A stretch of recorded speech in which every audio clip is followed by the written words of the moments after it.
বৈষম্য বিরোধী ছাত্র আন্দোলনে আহতদের সুস্থতা ও শহীদদের আত্মার মাগফিরাত কামনায় আলোচনা সভা ও দোয়া মাহফিল আয়োজন করেছেন বাংলাদেশ ইসলামী ছাত্র আন্দোলন। এ সময় এলাকার গণ্যমান্য ব্যক্তিবর্গ উপস্থিত ছিলেন এবং সংক্ষিপ্ত আলোচনায় বক্তারা এই আন্দোলনের বিভিন্ন দিক তুলে ধরে বলেন, এই আন্দোলনের সর্বস্তরে জনগণ মাঠে ছিল বলে শেখ হাসিনার সরকারের পতন ঘটেছে।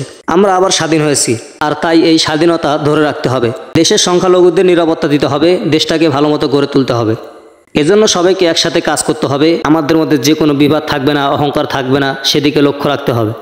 একই সাথে এই ছাত্র আন্দোলন যারা শহীদ হয়েছেন তাদের রুহের মাগফিরাত কামনা করা হয় এবং আরও আলোচনা হয় বৈষম্য বিরোধী ছাত্র আন্দোলনের ছাত্র জনতা ও সাংবাদিক হত্যাকারীদের বিলম্বে বিচারের আয়ত্তে আনতে হবে।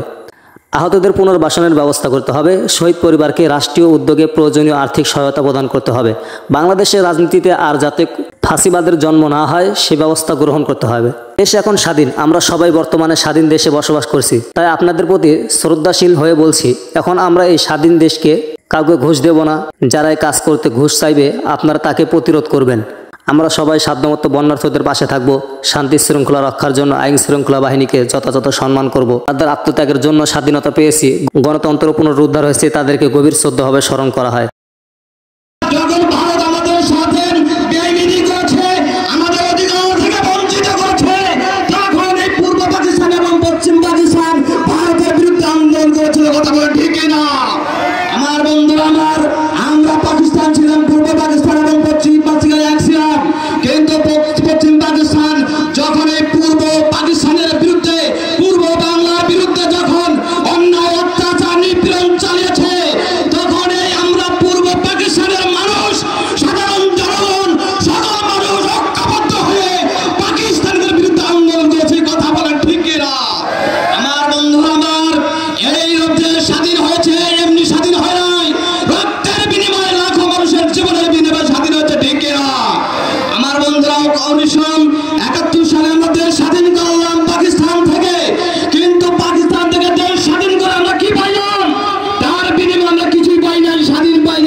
পরিশেষে মোনাজাতের মাধ্যমে সভা শেষ আগত সবার মাঝে তবারক বিতরণ করা হয়।